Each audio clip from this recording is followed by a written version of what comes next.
रत्नागिरी जिल्ह्याचं ठिकाण रत्नागिरी आणि रत्नागिरीमध्ये कुठलीही घटना घडली राजकीय असेल किंवा इतर कोणत्याही गोष्टीचा पडसाद जिल्ह्यात उमटतं. असा रत्नागिरी विधानसभा मतदारसंघातला रत्नागिरी शहर हे जिल्हा प्रशासनाचं मुख्य ठिकाण.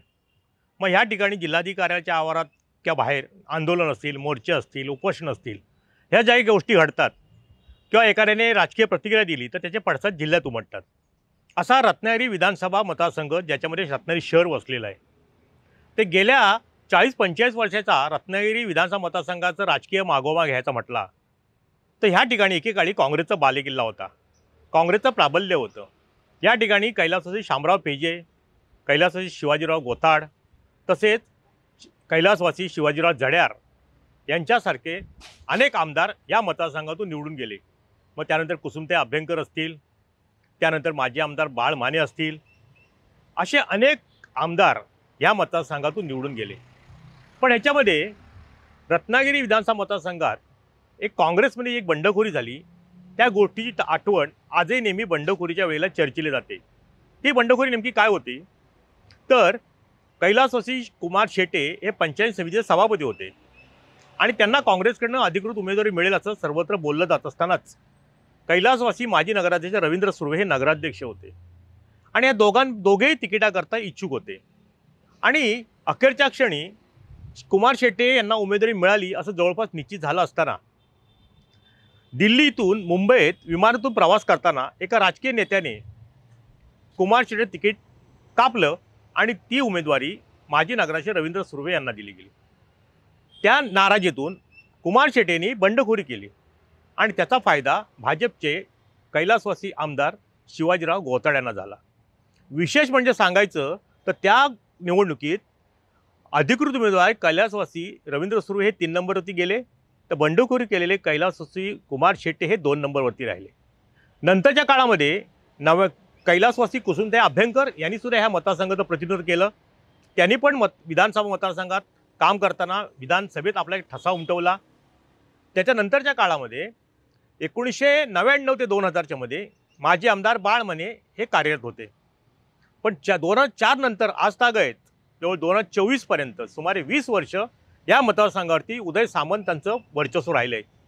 आणि उदय सामंतांच्या रूपाने या रत्नागिरी विधानसभा मतदारसंघाला मंत्रिपदाचा जो काय मान मिळाला तो उदय सामंतांच्याच रूपाने मिळाला.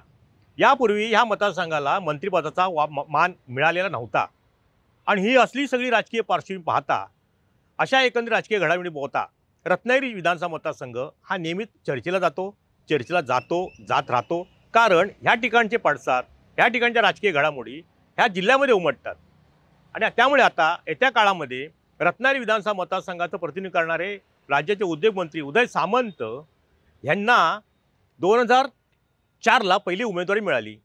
पण सक्रिय राजकारणात झाले ते 1999 पासून.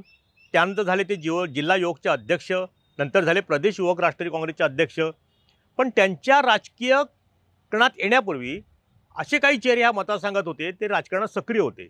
मग त्याच्यावर कैलासवासी नाना मयेकर असतील, कैलासवासी कुमार शेट्टे असतील, कैलासवासी माजी नगराध्यक्ष उमेश शेट्टे असतील, आता विद्यमान अल्पसंख्याक नेते बशीरभाई मुर्तुजा असतील किंवा अशी दिग्गज मंडळी ह्या मतदारसंघात कार्यरत होती. परंतु ह्यांना ओव्हरटेक करून उदय सामंतांनी 2004ला राष्ट्रवादी काँग्रेसकडनं उमेदवारी मिळवली आणि त्यानंतर त्याने मागे वळून पाहिलं नाही. राजकारणामध्ये कर्तृत्व असलं तरी नशिबाची साथ सुरू असते, ती लागते. त्याचं एक उदाहरण द्यायचं म्हटलं तर 2014ला महाराष्ट्रामध्ये युतीतर्फे निवडणूक लढवण्यात आली होती आणि रत्नागिरी विधानसभा मतदारसंघात बाळ माने हे युतीचे उमेदवार म्हणून जवळपास निश्चित होते. पण अचानक असं काय झालं की ती भाजप सेना युती तुटली आणि तुटल्यानंतर उदय सामंतांनी शिवसेनेत प्रवेश केला आणि बाळ माने भाजपकडून आणि उदय सामंत शिवसेनेकडनं अशी सरळ लढत झाली. त्यामध्ये उदय सामंत निवडून आले. निवडणूक झाल्यानंतर पुन्हा महाराष्ट्रामध्ये युती जुळली. म्हणजे तात्पर्य सांगायचं का की कर्तृत्वावर नशिबाची पण साथ लागते. आणि नंतरच्या तिन्ही निवडणुकीमध्ये बाळ मानेंचा दारुण पराभव झाला. त्यामुळे रत्नागिरी विधानसभा मतदारसंघ हा नेहमीच अशा गोष्टीतूनच चर्चेत राहिला आणि त्या निमित्ताने कुठेतरी ह्या मतदारसंघाचा राजकीय मागोवा घेण्याचा हा एक प्रयत्न होता. टाइम जिल्ह्याकरता किशोर मोरसह शुभम पवार, रत्नागिरी. टाइम्स डिजिटलला लाईक करा, शेअर करा, सबस्क्राईब करा आणि बेल आयकॉन दाबायला विसरू नका. Times digital.